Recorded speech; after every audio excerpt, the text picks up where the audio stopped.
Hi guys, thanks for tuning in to another video on ForgottenWeapons.com. I'm Ian McCollum, and I'm here today at the Royal Danish Armoury Museum, or Arsenal Museum, the Tauhusmuseet, taking a look at a pair of 1896 Madsen Rasmussen rifles.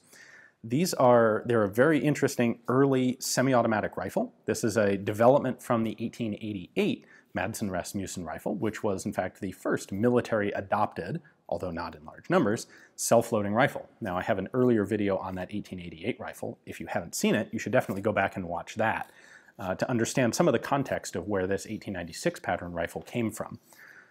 However, where this would go would ultimately not be the shoulder rifle at all. This would turn into the Madsen, or as it's properly pronounced in Danish, the Madsen, light machine gun. And as a light machine gun, the mechanical concept that these rifles are based on would become very popular and very successful.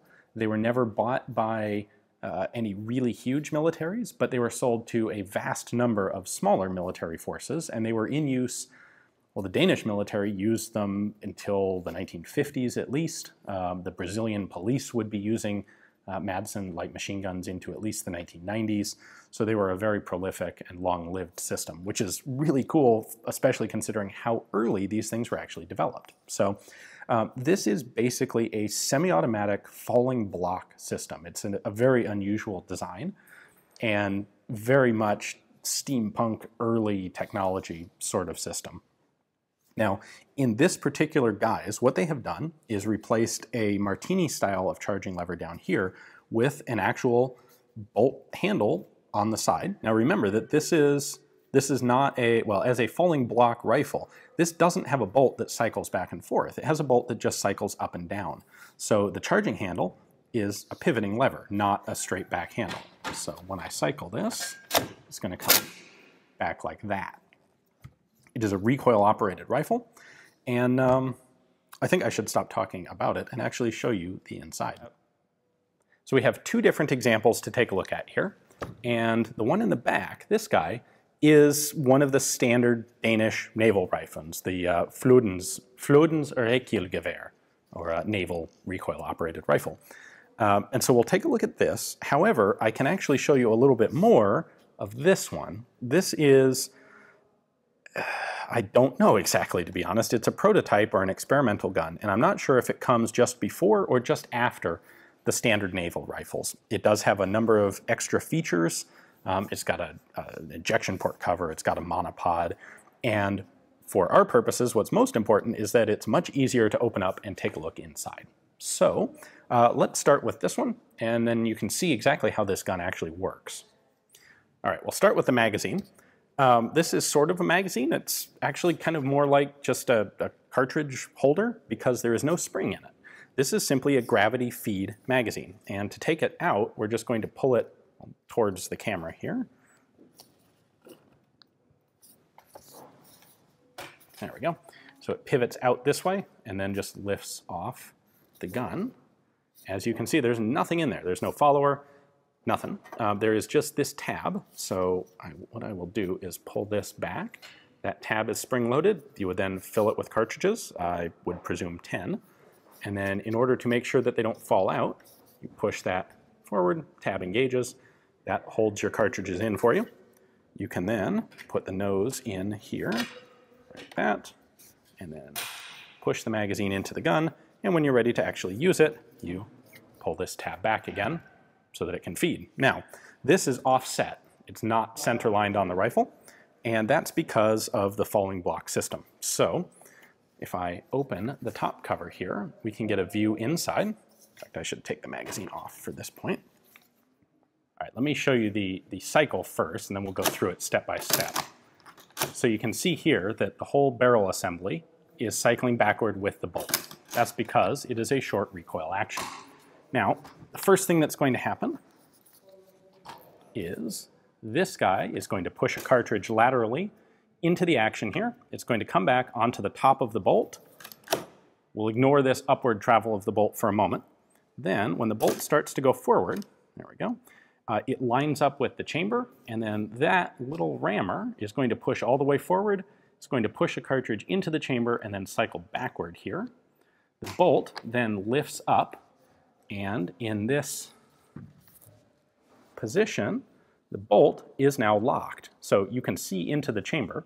That would, if it were loaded, you would be able to see the head of the cartridge case there. However, the case head is fully supported around its circumference, and having a little bit of the actual base of the cartridge exposed doesn't cause any problems. So in this position, it's locked. You are then ready to fire. And we have back here a firing pin right there. And we have a hammer that's going to drop right there. So that's the hammer. And at that point, the rifle fires. It does fire from a closed bolt. Then this whole thing is going to cycle backward. And when the bolt goes up right there, that is actually clearing the chamber so that the cartridge can be extracted out the bottom and kicked out through this ejection chute. So I don't have any good way to actually show you that, but the cartridge is going to come out here and get kicked backwards right through that chute and out of the gun. This does have a little cover that you can close, and that cover automatically opens when you cycle the action, like that. All right, let's go through this one more time briefly. When I pull the handle is actually lifting that lever, which is pulling on this tail of the whole bolt and breech and barrel assembly. That's very similar to the Madsen light machine guns. So it's going to come back to here, and then the cartridge gets rammed forward, breech rises, locks, and it's ready to fire. The recoil spring is located right here underneath this metal cover. There is nothing else in the buttstock, so just that. In fact, I can show you that on a partial cutaway gun. So here's a partial cutaway example, and that is the recoil spring. So when I cycle this, you can see that compressing like so. You can also see on this cutaway very clearly the barrel reciprocating. We have a shield here at the front, and you'll notice, I don't know if you can see it, but this is actually connected. This is a sleeve that wraps around the barrel and comes all the way back to the receiver back here. So the front sight is on this bearing, which is eventually, ultimately connected back to the receiver, not just sitting on the stock. And that's important because when the gun cycles, the barrel is going to go back like so and lift off the table too. But all right, so here's the wider view on this whole thing. And this experimental version of the gun, or prototype version of the gun, has a complete dust cover that can open on the top so you can see what's going on and clear malfunctions. Not that you'd ever get any with a design like this. We can also see that it has a monopod on it of sorts. That's a kind of unusual feature. And it doesn't show up on the standard production guns. It's just a single foot there with this sort of shield. So you could easily stab that into the ground, and you've kind of got an 1896 Danish Arisaka, I suppose. That folds down for stowage, and the tip of the monopod foot snaps into this. So to reopen it, you just push this button in, or pull the whole thing back. There we go. These rifles have a pretty simple rear sight, pretty typical of the time period. We know this is definitely a prototype rifle because the rear sight doesn't actually have any numbers on it. It's got markings, but they never actually noted out what those ranges are. And then the front sight is a pretty typical Barleycorn. Now, to compare that to the standard Danish naval production version, which they did only make 50 of these, but it was a standard and accepted, adopted military firearm. You'll see that the top cover on this one is much shorter. This is hinged, but I'm actually not sure how to open it. I have been fiddling with them and haven't figured it out, and I certainly don't want to break one of these, so I'm going to leave it at that. We have a serial number on the barrel assembly and the breech assembly here. This is number 54, and we also have a shorter rear sight. It goes out to 1,200 meters, and for the long ranges, you would flip it up like so. Same style of Barleycorn front sight there. Same style of recoiling barrel, of course. The production versions work exactly the same way. They still have this ejection chute on the bottom of the gun, but they don't have the dust cover for it. That would have been a very good thing for an infantry rifle, but not really necessary for a naval fortress defense rifle. These got stored in pretty nice conditions and didn't have the problems of potential mud and dirt that an infantry rifle would. A couple interesting quirks about this. As far as I can tell, it doesn't appear to have a manual safety. This is for disassembly, as is this lever. There's a lug here on the bottom of the grip, but I believe that is the lug for, or one of the lugs for attaching the recoil spring on the inside, because that doesn't move. This pistol grip design is actually really quite comfortable. In fact, in general, these are quite comfortable rifles to handle and manipulate. They're a little bit awkward to cycle because that handle does go up. You know, today we would want a rifle that you can very dynamically cycle it from the shoulder. This thing, you kind of have to take the rifle down and hold it securely in order to charge it. But boy, for 1896, considering your other options in self-loading rifles, which are very, very limited, these things are remarkably modern and handy. One thing I should briefly touch on, the serial number here is 54. Now, the best information I have says that 50 of these were purchased by the Danish Navy. That could mean a couple of things. It could mean that information is wrong and they actually bought more.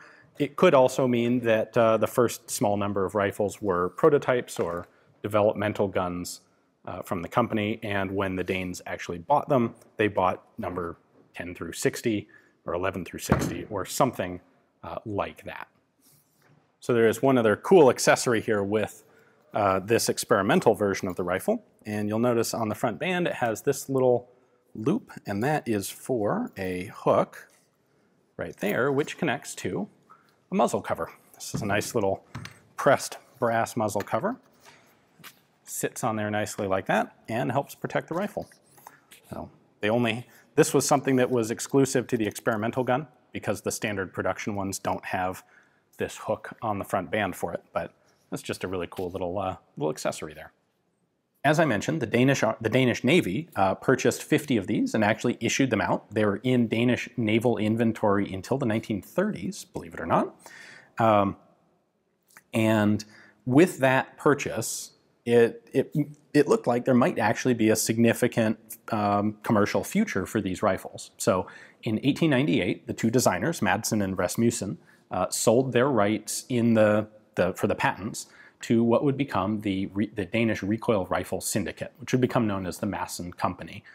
The initial chief engineer of the company was a Danish lieutenant named Jens Skoboa. And so his name is actually on a lot of the later machine gun patents. And when these were tested by the US, they were called the Skoboa rifle because of his involvement. Ultimately, the rifle would not go anywhere, would not have any further substantial development, and it would be the machine guns that would take over and become very popular. So hopefully you guys enjoyed taking a look at these two. I think, as far as I have been able to tell, all of the surviving 1896 Madsen Rasmussen rifles are in fact here at the Tårhusmuseet in Copenhagen. They never expanded any farther than that. So big thanks to the museum for letting me come and do some filming. And if you enjoy seeing this on the net, I would appreciate it if you consider taking a look at my Patreon account. It's folks there that make it possible for me to travel to museums like this and bring you guys guns like these. Thanks for watching.